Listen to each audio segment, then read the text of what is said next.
Buenas tardes. 1 de octubre del 2024. ¿Qué fecha?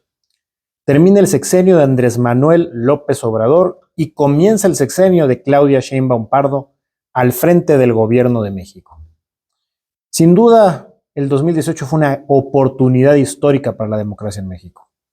Andrés Manuel López Obrador ganó avasalladoramente, poco menos que lo que hizo Claudia Sheinbaum actualmente. Sin embargo, esa oportunidad histórica me recuerda mucho cuando Vicente Fox Quesada ganó en el año 2000. Y es que millones de mexicanos se volcaron en un discurso de esperanza, de cambio, de transformación, que lamentablemente otra vez nos quedó a deber. Y sí, hay cosas positivas en el sexenio que acaba de terminar. No todo fue negro. El problema es que ante oportunidades como la que se tuvo en el 2000 o en el 2018 o incluso ahora en este 2024, pareciera a los actores políticos que representan a los intereses de siempre, a esos que el mismo López Obrador ha determinado como la mafia del poder, pues siguen siendo predominantes por sobre una verdadera democracia o un verdadero desarrollo para México. En el año 2000 Vicente Fox ganó porque la gente estaba cansada, estaba harta de un sistema del PRI de 70 años, un sistema que no era transparente, un sistema corrupto, un sistema que hacía que todos los mexicanos tuvieran problemas para llegar bien a la quincena. Cierto es, hay un porcentaje de mexicanos, tal vez el 0.5, que no lo sufría, pero el 99% sí. ¿Eso ha cambiado con el pasar de estos años? No. ¿Cambió porque gobernara de nuevo el PAN o el PRI con Peña Nieto o el propio López Obrador? No. La situación sigue siendo prácticamente la misma. Solo han cambiado las ratas que estando en el cargo han ocupado el poder. Y nos han hecho vivir una falsa democracia, porque al final todo lo que debería ser democrático se ha vuelto partidocrático. En el 2000, retomando, pues lo que se hizo fue decir, adiós PRI, queremos un cambio, queremos que las cosas mejoren. Se trajo, gracias a Headhunters, a un gabinete de expertos, un gabinete que en teoría transformaría México. Y el resultado no llegó. Cierto es, la economía no se desplomó, cierto es que hubo condiciones de vida relativamente estables, pero más de la mitad de los mexicanos siguió viviendo en pobreza, y muchos de ellos en pobreza extrema, la mayoría de la gente pobre. La clase media no aumentó y la clase rica, esa se siguió beneficiando. Triste, pero cierto. Y lo mismo pasó cuando en el 2006 llegó Calderón y le dijo adiós a Fox y se concentró en uno de los temas que era mayor preocupación de los mexicanos, la seguridad. Dijo, vamos a poner orden. ¿Cuál fue el gran problema? Que lo hizo con gente que formaba parte del propio crimen organizado. Y por eso está hoy el señor Genaro García Luna en la cárcel en Estados Unidos. Entre otros. Porque hay que recordar que incluso los nuevos también son de ese grupo. Pero las cosas se complicaron, vino una crisis en el 2008, 2009, Estados Unidos afectó y al final los resultados siguieron siendo los mismos pobres de siempre, la misma mala condición de salud, el mal sistema educativo y la gente se hartó. Y ante la enorme cantidad de matanzas que había en México se dijo, vamos por un cambio. ¿Y cuál fue el cambio? Regresar al viejo conocido. Porque ya lo dice el refrán, mejor malo conocido que bueno por conocer. Y regresó el PRI con Peña Nieto. Y tuvimos un sexenio en el que no solo no mejoraron las condiciones de inseguridad, aumentó la violencia, aumentaron los homicidios. La gente siguió harta. ¿Y quién estuvo constante y permanentemente participando en los medios todos los días, todas las mañanas, desde el año 2000, cuando fue electo jefe de gobierno en la Ciudad de México? Andrés Manuel López Obrador. Con un discurso popular de vengo a corregir todo, yo no formo parte de la mafia del poder, yo soy diferente. El señor López Obrador se ganó la confianza de millones de mexicanos que estaban hartos de lo que hasta ese momento existía y obtuvo una mayoría aplanadora que lo llevó a la presidencia en el 2018. Hoy toca el momento de hacer un juicio sobre ¿fue bueno o fue malo? Empecemos tema por tema, ¿les parece? La mayor preocupación que tiene casi cualquier mexicano es la economía. ¿Cómo voy a pagar mis alimentos? ¿Dónde voy a vivir? ¿Cómo compro ropa, medicinas? ¿Cómo puedo pagar la escuela de mis hijos? ¿Cómo puedo pagar el traslado del camión, la combi, quienes son de clase media, el Uber o el Didi? Pero el caso es, y quien tiene mayor poder adquisitivo, la gasolina, la mayor preocupación es cuánto dinero tienes en la cartera, porque eso es lo que le importa al 99% de los mexicanos, incluyendo a los menores de edad. ¿Qué dicen los datos duros? Los datos duros dicen que es cierto, señor presidente López Obrador, presidente ahora en retiro prácticamente. O él dice que en retiro en su rancho allá famoso por Palenque, donde de paso, hay que mencionarlo, se mandó construir pues un aeropuerto más moderno, un hospital, un centro comercial, una estación de tren, para que se vea bonito el rancho, ¿no? Todo a menos de 1 kilómetro de distancia para que él esté atento a lo que pasa en el país. No vayan a pensar que es porque sea un gran destino turístico Palenque, sino porque pues ahí tiene su rancho el señor que hoy se retira a descansar, dice él. Yo creo que a hacer home office. En temas de datos duros, hablando de economía, López Obrador dijo hasta el cansancio en la campaña del 2006, en la campaña del 2012 y en la campaña del 2018 que México crecería como nunca. Y oh sorpresa, ahí les van los datos. Con Fox, el Producto Interno Bruto creció 1.8% anual. Con Felipe Calderón, 1.38% anual. Con Enrique Peña Nieto, 1.94% anual. Oh sorpresa, ¿cuánto creció con Andrés Manuel López Obrador? 0.8%. Es decir, fue el peor crecimiento de los últimos 4 sexenios. Recordándonos las épocas de Cedillo, cuando había verdaderamente una crisis, pues así pasó. Y habrá quien diga, qué injusto eres, si a López Obrador le tocó el COVID. Bueno, seamos justos también. Habría que preguntarse entonces por qué Colombia, Chile, Brasil o economías parecidas a la mexicana crecieron arriba de los 2 dígitos y México al 0.8. Y es que hay que entender que la crisis no comenzó para el gobierno de López Obrador con la crisis del COVID.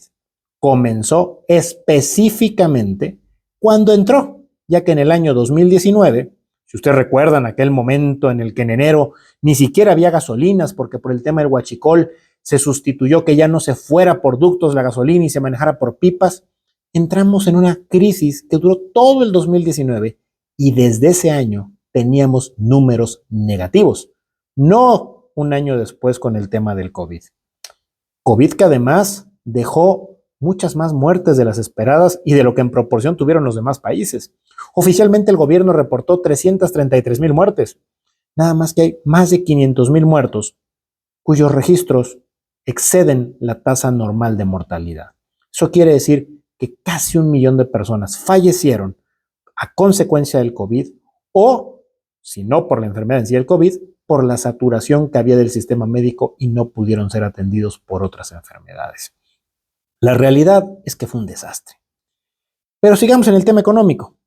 Y es que en el PIB per cápita, si ya lo dividimos entre la población, pues estamos hablando de que Fox tuvo 10.88%, Calderón 5.55%, Enrique Peña Nieto 7.58%, ¿y cuánto creen que tuvimos con Andrés Manuel López Obrador? Menos 2.70%. Repito, los datos duros, los datos macroeconómicos dicen que las cosas no se hicieron bien. Habrá quien diga que el indicador es el peso, el tipo de cambio. La verdad es que eso cambió ya desde hace años. El tipo de cambio difícilmente depende de lo que el presidente haga o deje de hacer. Obviamente hay afectaciones porque se genera incertidumbre y eso genera pues que los mercados se pongan nerviosos. Pero con AMLO el tema no bajó, aumentó. De hecho, subió, a diferencia de con Peña Nieto, lo cerró casi 1 peso más alto que como lo entregó Peña Nieto. Así es que eso tampoco lo podría llegar a presumir. Y miren que durante este sexenio se rompieron todos los récords de remesas enviadas por los migrantes hacia México. ¿Cuál es una realidad? ¿Subió el salario mínimo? Sí. Felicidades, presidente. Eso sí es una misión cumplida. Subió en términos reales 112%. El salario promedio en el IMSS aumentó 34%. Felicidades, presidente. Repito, no todo fue negro, hay cosas que son buenas. Una cosa que no es nada buena es que la inversión pública es la más baja de los últimos 25 años. Escuchó usted bien, la más baja en los últimos 25 años. Y es que se hicieron megaobras. Se construyó el Tren Maya, la refinería de Dos Bocas, el tren transísmico, se terminó el tren a Toluca. Se hicieron obras, el nuevo aeropuerto, dicen nuevo, Felipe Ángeles. ¿Saben cómo están todas esas obras hoy? Siguen estando en números rojos algunas y en números negros apenitas otras. ¿Cuál es la razón? Las construyó el ejército y las opera el ejército. Institución que evidentemente no está diseñada para ser empresas productivas. Una institución que está diseñada para proteger a México se dedicó a hacer temas de arquitectura, ingeniería y administración. Para eso hubiéramos recurrido a las universidades públicas, presidente, y agarrar de ellas los mejores talentos, no al ejército mexicano, que debería estar ocupado en tratar de poner paz, algo que no ha podido hacer porque también se encontró limitado. Las calificadoras, todas, sin excepción, Moody's, Standard & Poor's, Fitch Ratings, han bajado el nivel de México. Y es que el mercado internacional, por más que nos quieran vender y presumir que andamos con un mundo de inversión extranjera, claro, ¿por qué? Por el nearshoring, por estar pegados a Estados Unidos. Y eso nos ha dado muchísima oportunidad, pese a todo lo mal que lo hemos hecho, de seguir teniendo inversión extranjera, porque pues México tiene una ubicación privilegiada, estamos al lado del mercado que más quiere el mundo venderle. Y por lo tanto, quieren llegar aquí. Y pese a todos los problemas, sigue dando inversión, solo que no en la cantidad que debería estar llegando, ni con los resultados que tendría que estarse dando. Al final, un último dato económico. Este sexenio se gastó el doble de lo que se ingresó. Y hay quien dirá, ¿pero cómo si Claudia Sheinbaum dijo en su discurso de toma de posesión que no nos hemos endeudado? Eso es discurso, no es realidad.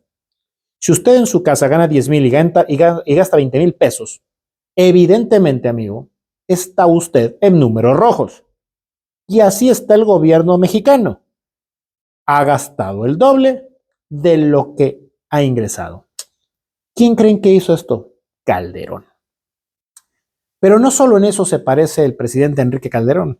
A Felipe Calderón, perdón. Ando confundiendo a Enrique Peña Nieto, usted disculpe. Felipe Calderón, lo decíamos, también fue famoso ¿por qué? Por el famoso tema de la lucha contra el narcotráfico. ¿A poco no se ha cansado de escuchar a cualquier cantidad de morenistas decir, no, es que ya no se acuerdan de con Calderón, lo mal que estaban las cosas, los muertos que se estaban dando? Sí, con Calderón hubo 99,739 homicidios. ¿Saben cuántos hubo en este sexenio? 157,000. 33% más que Enrique Peña Nieto, que ya le había ganado a Felipe Calderón. Y es que en materia de seguridad las cosas están terribles. Basta con ver Culiacán, donde van más de 120 muertos en 21 días y van más de 300 desaparecidos. Y donde de pronto el titular de las Fuerzas Armadas en el estado sale a decir, él no puede hacer nada, que tiene que esperar a que los narcos pues pacifiquen el estado. Es decir, estamos por completo en manos del crimen organizado. Y es que el crimen organizado incluso, hay que ser realistas, controló el proceso electoral pasado. Decenas y decenas de municipios no tuvieron la oportunidad de elegir a sus gobernantes. Quien puso a los candidatos fue el crimen organizado, porque mató a los candidatos, porque los obligó a renunciar mediante amenazas. Pregúntense por qué los que llegaron pudieron llegar en un clima de total control del crimen organizado. ¿Y a quién realmente le rinden tributo esos políticos? Para nadie es un secreto, lo han dicho las instituciones internacionales, lo ha tenido que reconocer el propio gobierno, que en muchos estados de México el crimen organizado tiene un control. Y eso es lo que hoy pasa en el estado de Sinaloa, principalmente en la ciudad de Culiacán. Una senadora, Andrea Chávez de Morena, decía el otro día, es que ya no se acuerdan de lo que pasaba en Juárez. Yo sí me acuerdo. Yo visité Juárez en el 2007, en el 2008, en el 2009 y en el 2010, en la peor época de crisis de Calderón, senadora. Y permítame decirle algo. Lo que se vive hoy es igual o peor que lo que se vivía en Juárez. Creo que incluso yo me sentía más seguro en Juárez en aquel entonces que si tuviera que ir a Culiacán el día de hoy, donde incluso ya hasta los restaurantes han cerrado, porque no pueden tener clientes ante el hecho de que la gente no sale en ninguna zona de la ciudad. Esa es una realidad que, nos guste o no, sucede en México. En materia educativa, vamos a hablar de materia educativa.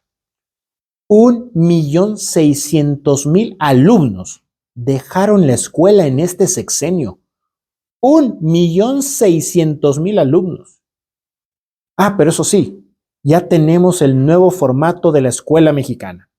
¿Y qué significa eso? No vaya usted a pensar que tenemos mejores calificaciones, claro que no, ya lo dijo incluso la propia presidenta ahora en funciones, Claudia Sheinbaum. Reprobar no está bien, no hay que juzgar a la gente, hay que eliminar eso de que se repruebe. ¿Para qué? Si lo que importa es formarse. No, presidenta, importan las competencias, importa que la gente sea capaz de trabajar en algo que le retribuye y le dé el dinero suficiente. No puede un gobierno vivir como lo ha hecho este sexenio, México, y como usted pretende hacerlo, vivir de las dádivas del gobierno. No puede el pueblo mexicano vivir de esto. No puede la gente seguir esperando su beca porque esté en la primaria, en la secundaria, en la prepa o en la carrera como usted ha ofrecido. Porque además es insostenible económicamente. Basta con ver los datos del INEGI para saber que estamos comenzando un invierno demográfico agresivo. El bono demográfico de México ya se está agotando y difícilmente una pareja o un hijo único podrá mantener a sus padres y a sus 4 abuelos que siguen vivos. Y usted tampoco lo podrá hacer con los impuestos de solamente ese hijo.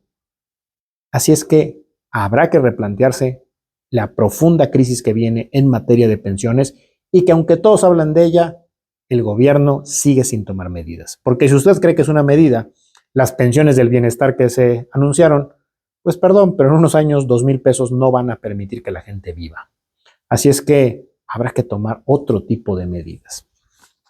Volviendo al análisis del sexenio del presidente López Obrador. La educación, mal. La salud, mal. La seguridad, mal. La economía, mal. Y entonces uno tendría que preguntarse, ¿por qué arriba del 60% de la población sigue pensando que fue un buen presidente? ¿Por qué la mayoría de los mexicanos que salieron a votar, no la mayoría del total de mexicanos, sino la mayoría de los que salieron a votar, votó por la continuidad con Claudia Sheinbaum? Y esto tiene una razón muy lógica. Si alguien ha logrado posicionarse en el discurso correcto en este país, es el presidente Andrés Manuel López Obrador, quien durante 6 años todas las mañanas nos dijo o le dijo a la mayoría de los mexicanos lo que quería escuchar. Un discurso con resentimiento, un discurso con odio hacia un culpable que es esa mafia del poder que controla México, pero que se le olvidó decir que también lo puso a él ahí.